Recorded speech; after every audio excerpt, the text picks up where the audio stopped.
everybody. Welcome to Philly Legends Podcast. I'm Joe Callari. Today, we have a true Philadelphia legend. And just let me tell you a few things if you haven't recognized him already, which I would find impossible. Veteran Philadelphia journalist over 35 years, Sigma Delta Chi Award recipient, twice nominated for a Pulitzer Prize, author of 6 books, which appear on the New York bestsellers list, co-host of Mob Talk with Dave Schratweiser. Is that right, George? That's correct, yep. And described as one of the most respected reporters in the country by 60 Minutes. What do you do in your spare time, George? Good to be here. I've been retired for 12 years now, but I still Really? Yeah. I left the Inquirer 12 years ago, but I'm Wow. still hand in it, doing this and that. So That's insane. yeah. But, growing up in this area, when you would pop up on the news, and it would be quite often back in the 80s, that's when all this stuff was going down. And I did the nightclubs in Philadelphia and South Jersey. So a lot of the guys were either club owners or invested in clubs. And, hey, listen, it's none of my business. I just went in, spun my records, got paid, and went home. Yeah. But you were the guy out there on the front line. Well, I was very fortunate. The 80s were a really interesting time in terms of writing stories. And it also was a very interesting time to be at the Inquirer. We had a lot of money, a lot of resources. And what people don't realize in the newspaper business, it's labor intensive. And you can't always come back with the story. And I was at the Inquirer when an editor would say, all right, you need another couple of days, take the other couple of days. That doesn't happen now. Wow. Serendipity. It was right place, right time. The right thing was going on, and I benefited from all of that. Now, when you started, starting out going to college at Dartmouth, yeah, right. you got your bachelor's in French literature. Yeah. And how did that then translate to what you do?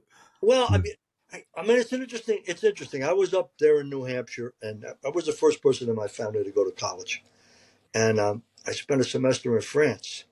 And when I went back to Hanover. It's cold and there's snow everywhere, and I said to my advisor, I'd like to go to France for a second time. And he said, well, we only have one program, so the only way you could go is if you did independent study, and the only way you could do independent study is if you major in French. So I said, all right, I'll major in French. And I can remember my mom and dad. I mean, it's amazing. They were I think the only people in their family to graduate from high school, never had any college experience. And when I told them that's what I wanted to do, they said, yeah, go ahead, do it. Yeah. So, I think one of the things that happened was I'm living in France. This is in the 60s, before internet, before any of that.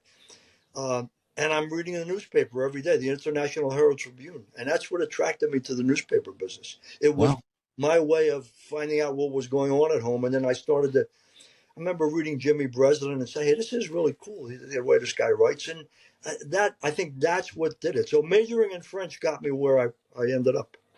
That's strange how that equates to each other. Yeah. And you were recruited to play football at Dartmouth. I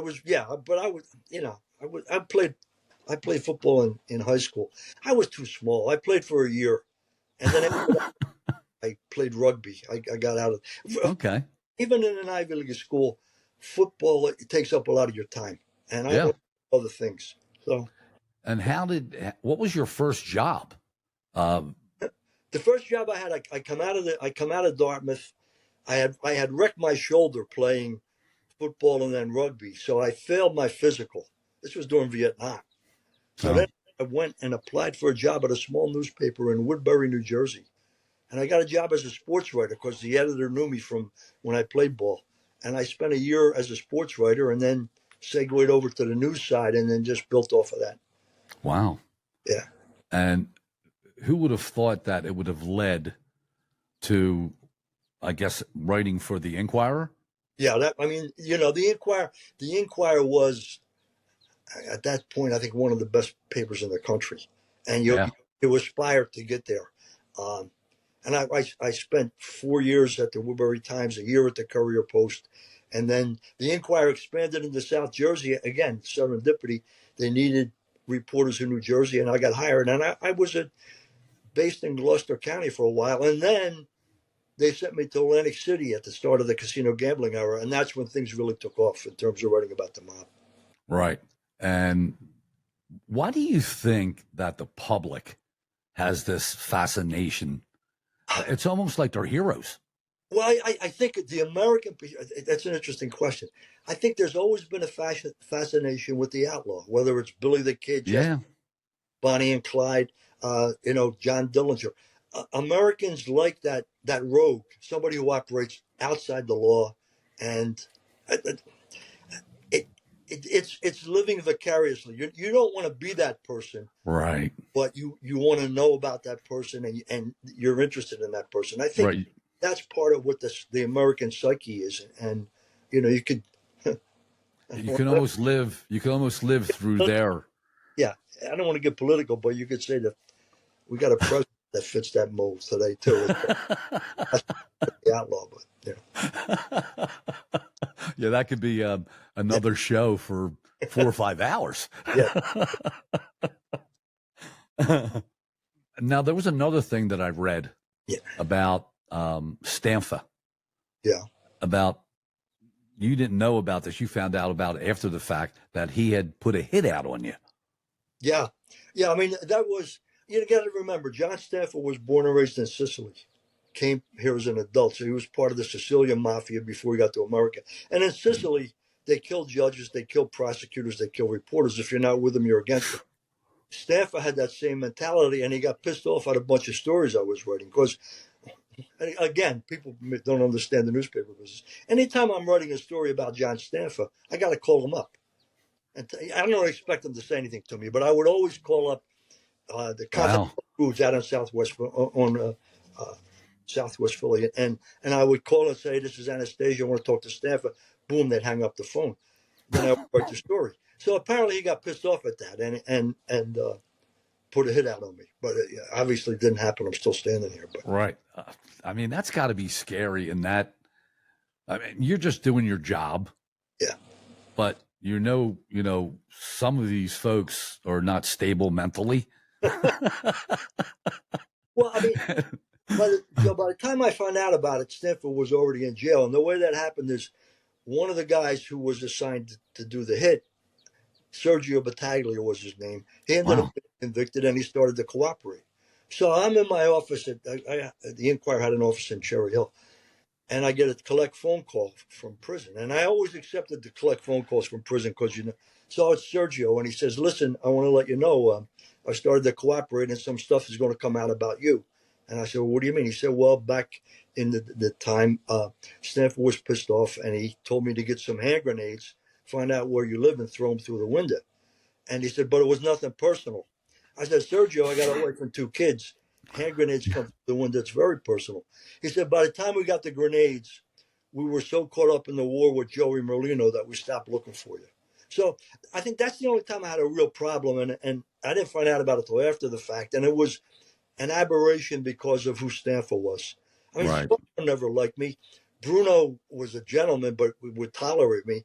These other guys, it was only in the next era where they started to enjoy media coverage. But at that point, I just came with the territory, and you accepted I was going to be there. And, you say, screw off, whatever. Stanfa was different because of where he came from. Yeah. You said you were bringing up Angelo Bruno. Yeah. That's a new book in the works? I'm working on a book on Bruno. It's funny. Everybody knows about Bruno, but they don't know about Bruno. I thought I know a lot about him, but I'm researching it. Did a lot about the guy that, he was called the Docile Don. That was bullshit. It wasn't a Docile Don. But, people died when he was boss, and he used violence as a tool. They say he was against drugs. That's also bullshit. Huh. He had a lot of drug dealers around him, and he benefited from the drug business. So I'm trying to get into all of that, and like the book will juxtapose the image and the reality, and I hope it works. It was an interesting time. It was pre-Scarfo, and it was a different era in the Philadelphia underworld. Okay, and so you authored 6 books? Yeah, I think it's 6. Yeah. Which one of those books do you think that you like the best out of the books?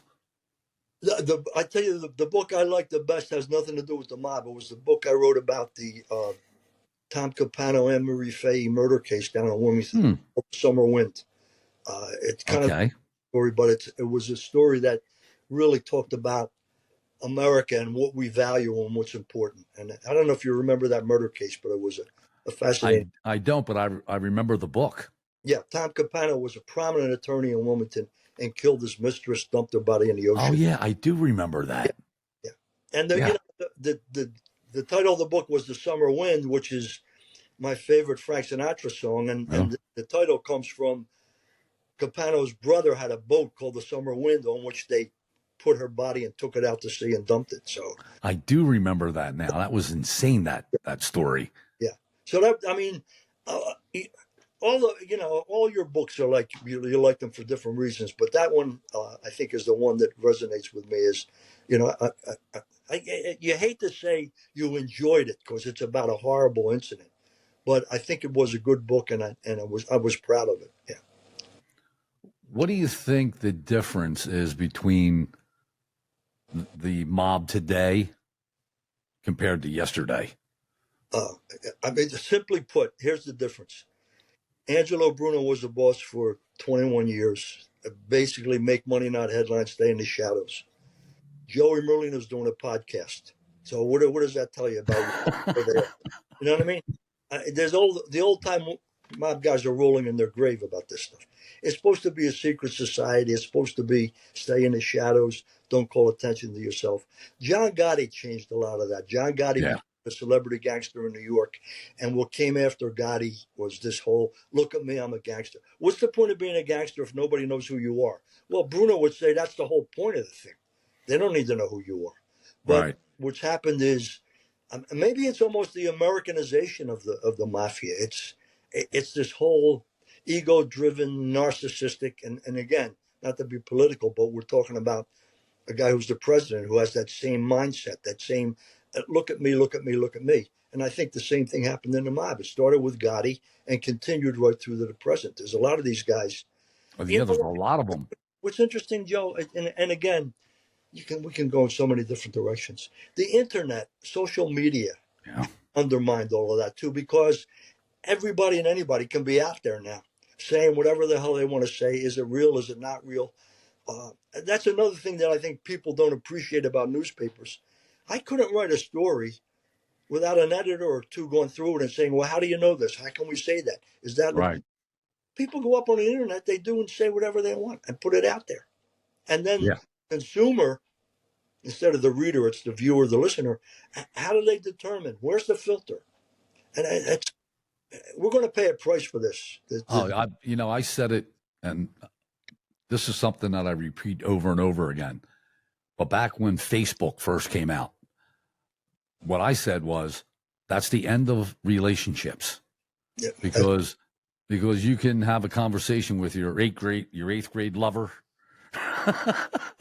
And I mean, everybody's business is out there, and it destroys relationships.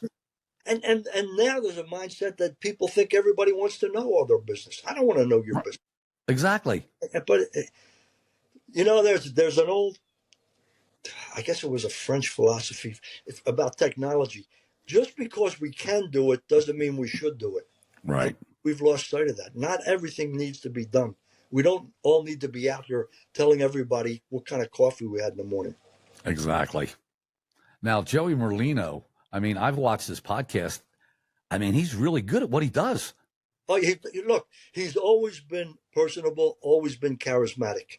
I mean, the greatest line was when Dave Schratweiser and Brad Now, the photographer, got him on this corner off Passyunk Avenue when Scarfo from prison had supposedly put a $500,000 contract on his life. And the camera's rolling, and they say to Joey, what do you think about this contract? And Joey looks into the camera, smiles, and says, give me the $500,000, I'll shoot myself. I mean, that was Joey. Joey was never afraid of the camera, and he's just carried that on. Now he's created a brand. God bless him. I hope he does well with that. He's, in a lot of ways, always been from as a writer, a great topic to write about. So, I got to get you gotta love it. Like you watch the show, he has, like you said, he has the charisma, Yeah. he has the look, Yeah. he has the sound, and then the sidekick Yeah. is just as good. I Yeah. mean, the show is well done, and I haven't been to his cheesesteak place yet, but it's mobbed. No pun intended. Yeah, no, and I think that's the point. He's created a brand.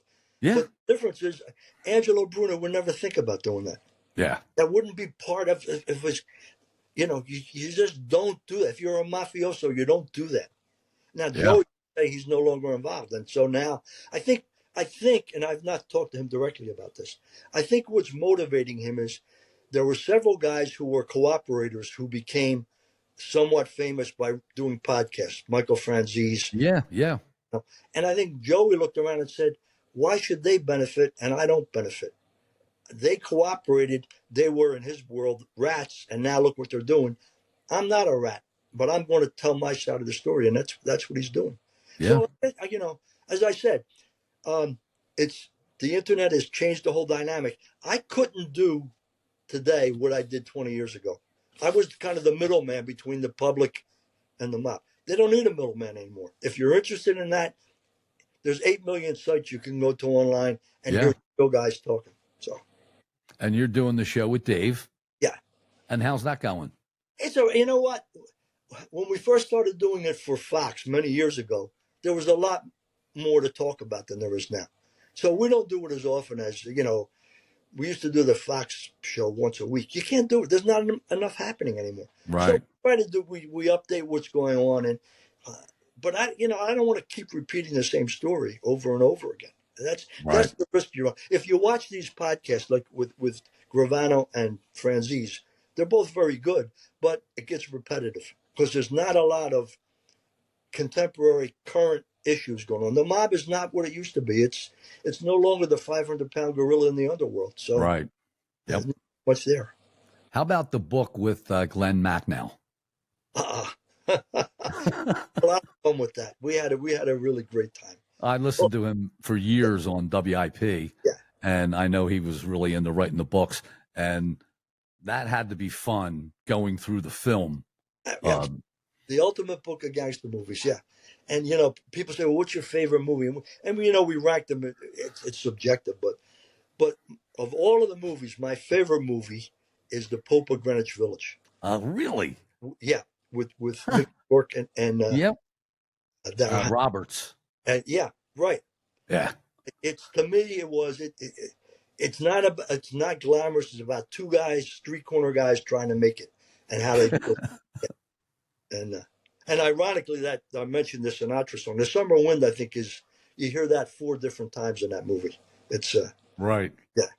So that was a great movie. Another good one is The Friends of Eddie Coyle. I don't think I've seen that. That's set in Boston, and it's unfortunately for the film, it came out around the same time as The Godfather. It didn't get all that attention, but it's Robert Mitchum, and again, it's a story of a gangster from the streets. I'll have to check that one out. Yeah, it's good. It's good. Oh. Modern day, what do you think is a good film? You know what? I think in modern day, I think The Sopranos has overwhelmed everything else. The Sopranos, it really has. That's the benchmark. I mean, to tell you the truth, I was disappointed with The Irishman. It was. Yeah. Here's what I think, and again, I love those actors and I love Martin Scorsese, but I think it was like, let's get the band back together for one more go round. If The Irishman had been his first mob movie, it would not have gotten the acclaim that it did. On top of which, I don't believe Frank Sheeran's story that he had killed Hoffa. That's the reality of it. So for a lot of different reasons. I like The Departed. I thought The Departed was. I watched it the other night. Yeah. For the 100th time. Where if it's on, you got to watch it. Yeah. Yep. It's a very good movie. The whole ending is wild. Yeah. So I mean, everybody keeps saying, "Well, is the mob movie genre overdone now?" It is until another good mob movie comes along and everybody runs to see it. Yeah. uh, especially us guys who were in that era of the 70s and the 80s. Yeah.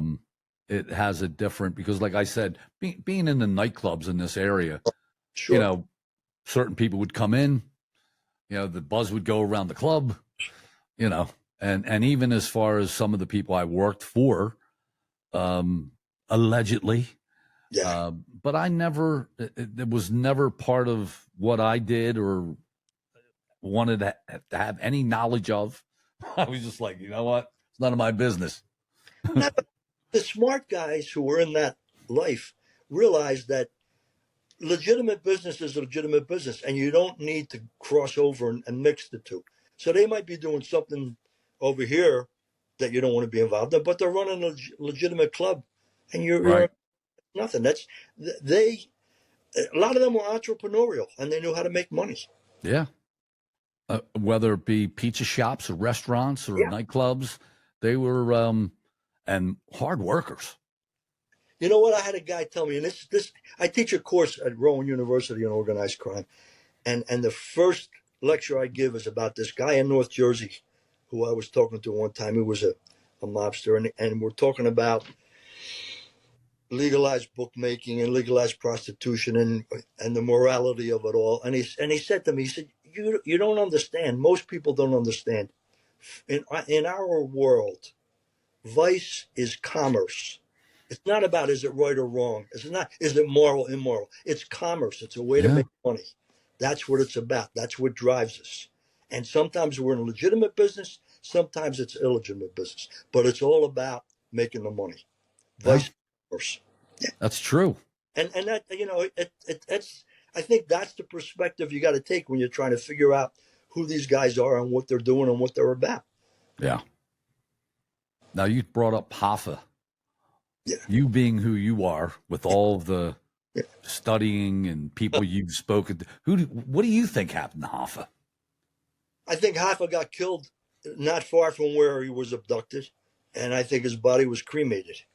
And I think Tony Pro was involved, and the guys in Detroit, Tony Giacalone and those guys. And there's no way you're going to kill somebody and then put them in a truck and drive them 500-600 miles to a landfill in New Jersey to get rid of them. I mean, no, guys have told me that. If you do a hit, first thing you want to do is get rid of the body. Get rid of the gun, then get rid of the body. You're not going to be driving it across country. So I think that, and we're never going to. I mean, the Jimmy Hoffa disappearance is one of the great mob criminal mysteries that will never be solved. And from my estimation, the other one is the assassination of John Kennedy. I think the mob was involved in that as well. No. Two major crimes in my lifetime, both mob related and both unsolved. Wow. That's yeah. You know, the whole JFK thing with the release of all the things they were supposed to, and nothing ever came out. No, because I think the people that were gathering information didn't want to get to the bottom of it because of what it would say. Right. The masses that were involved, all the people that were involved. It's, you know, but it is a fascinating piece of American history, and it connects to Cuba and Castro and all of that. Right. So, you know, all the inside stuff with the CIA and and our government and and there was one quote that I remember. It was about a woman who was married to a mobster and then married the CIA agent, and you had asked her what the difference was. It was April DiCaprio. She was a mobster, and then testified against him, divorced him, with protective custody, and married the FBI agent who was assigned to guard her. And I said, April, what's the difference between the cops and the wise guys? And then now April's from 6th and Catherine down in South Philly. And without missing a beat, she said, the cops have badges. They're coming out of the same macho world. I mean, that's, yeah. It just stuck in my head, like, because I can actually visualize a woman. I have no idea who she is, but I can visualize her saying that. The only difference is the cops have badges. Yeah. I mean, she said it without missing a beat, like it wasn't something she had to think about. Boom. Some of the best comments come from women, especially women who grew up in South Philly. They have a reality about what it is, what it isn't. Absolutely. When Joey got wounded and Mikey Chang got killed, Maria, his sister, was picked up on a phone, and I remember she said, "What are they fighting over? Jail time or coffins?" I mean, you know, that's where they're going to end up, in jail or in a coffin. Yeah. So, Yeah, I mean, they do have the best quotes. yeah. And it's, it comes off the top of their head. Yeah, exactly. There's not even a thought process, it's bing. Yeah. And that's when you really get the true essence, when someone can just blurt it out. Yeah, and as a reporter and as a writer, you wait for those moments, because a lot of people, they're not being real when they're talking to you. You know what I mean? Right. Absolutely. They're what they think you want to hear or what they think they ought to be. But there are moments where somebody this is for real. And that's the essence of, and you can build a story around that. And absolutely. that's what I try to do. Yeah. Well, I can't wait for the new book to come out. Yeah. Knock wood. I got to have it finished by the end of this year. It probably won't be out till another year after that. But okay. Well, we'll have to do another show. Oh yeah, sure. On that book. Yeah. And I'm glad we got this in. Yeah. I really appreciate the time, and look forward to getting the new book. All right, Joe. Thank you very much. Thank you. I appreciate it, George. Thank you very much. Okay. Take it easy. Have a great night. You too.